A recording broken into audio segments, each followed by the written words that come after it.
जय हिंद दोस्तों, स्वागत है आप सभी को आपका अपना YouTube चैनल मैथ्स जॉन में। आज हम क्लास 10वीं कक्षा के लिए बिहार बोर्ड से रिलेटेड क्वेश्चन लेके आए हैं,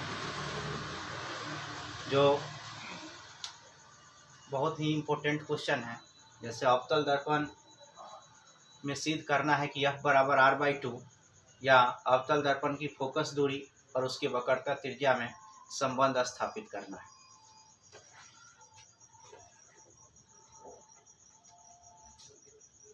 दोस्तों, सबसे पहले हम एक अवतल दर्पण बनाएंगे।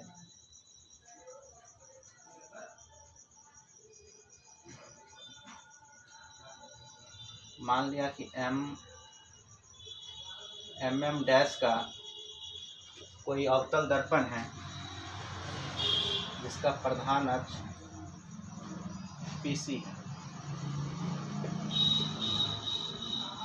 और प्रधान अक्ष के समांतर प्रकाश की आपतित किरण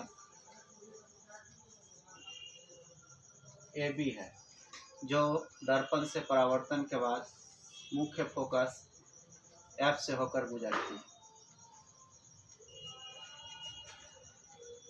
ये विशेष प्रतिज्ञा में लिख देना है कि mm डैश का कोई अवतल दर्पण है जिसका प्रधान अक्ष PC है और प्रधान अक्ष के समांतर, प्रधान अक्ष या मुख्य अक्ष के समांतर आने वाली प्रकाश की किरण यानी आपतित, आने वाली प्रकाश की किरण को आपतित किरण कहते हैं, जो दर्पण के B पर आपतित होती है और मुख्य फोकस F से होकर गुजरती है।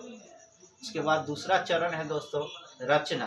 कंस्ट्रक्शन में क्या करना है रचना में कि B से C को मिला देना। काल्पनिक रेखा के तौर पर B से C को मिला देते हैं। जब B से C को मिलाते हैं तो यहाँ पर ये जो काल्पनिक रेखा है अभिलंब का काम कर देता है। यहाँ अभिलंब और आपतित किरण के बीच के कोण को आपतन कोण कहते हैं। अभिलंब और परावर्तित किरण के बीच के कोण को परावर्तन कोण कहते हैं। दोस्तों, यहाँ से हम डायरेक्ट प्रमाण से चलते हैं। प्रमाण में चूंकि कोण ABC बराबर कोण CBF, समीकरण इसको एक हम मान लेंगे। दोस्तों, प्रकाश के परावर्तन के नियम कहता है आपतन कोण परावर्तन कोण के बराबर होता है, इसीलिए हमने कोण ABC बराबर कोण CBF लिया। समीकरण एक यहाँ पर लिख सकते हैं प्रकाश का परावर्तन के नियम से, परावर्तन के नियम से। फिर से दोस्तों, अब ये कोण जैसे कि किसी भी समांतर रेखा को कोई तिरछी रेखा काटती है तो एकांतर कोण बराबर होता है। तो यहाँ पर AB और प्रधान अक्ष PC ये दोनों समांतर रेखाएं हैं और इसको BC रेखा काटती है, तो उस कंडीशन में कोण I और ये कोण C इक्वल होता है। तो यहाँ पर एकांतर कोण से इसको बराबर करेंगे तथा कोण ABC इक्वल टू कोण BCF, इसको समीकरण 2 मानेंगे। लिख देना एकांतर कोण से।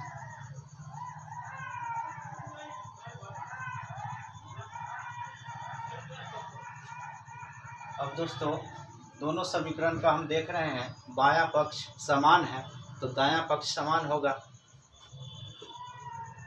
समीकरण 1 तथा 2 से,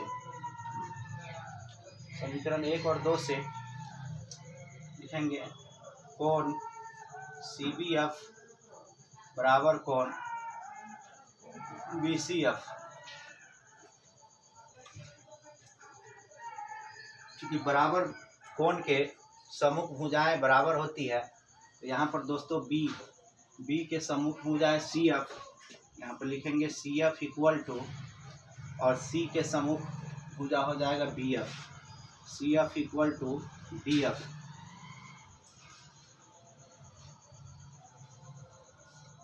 इसको समीकरण 3 मानेंगे।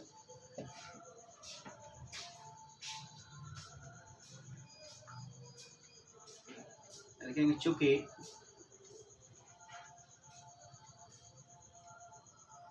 दर्पण का द्वारक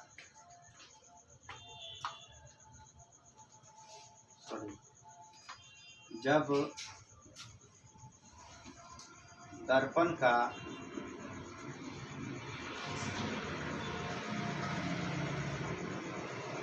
द्वारक छोटा हो तो, अर्थात बी के काफी निकट हो तो, दोस्तों बी के काफी निकट होगा तो पी एफ बराबर हो जाएगा बी एफ। पी एफ बराबर बी एफ। पी एफ बराबर बी एफ।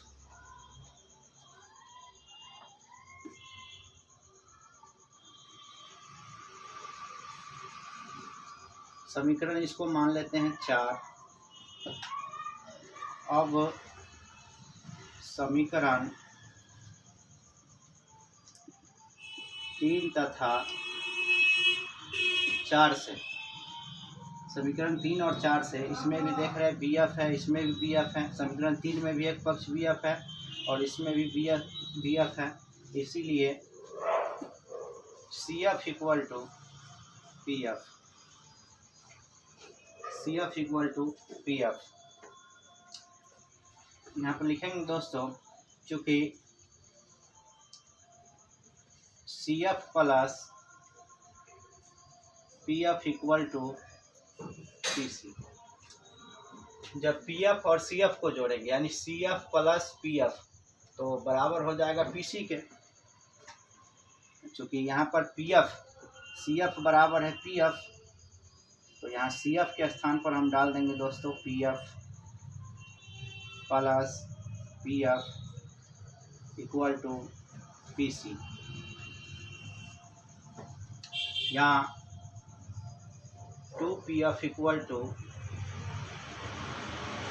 P C. दोस्तों पी से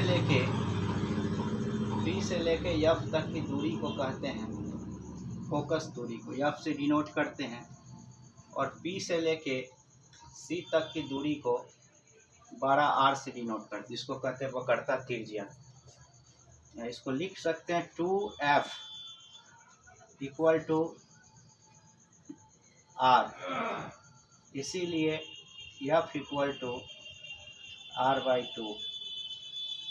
तो ये सिद्ध हो जाता है प्रूफ। यहाँ पर मान डाले हैं दोस्तों, यहाँ पर लिख सकते हैं चूँकि सी एफ बराबर पी एफ। यहाँ पर मान डालें। दोस्तों ये वीडियो कैसा लगा आपको? यदि अच्छा लगा होगा तो लाइक सब्सक्राइब जरूर कर दीजिएगा। धन्यवाद।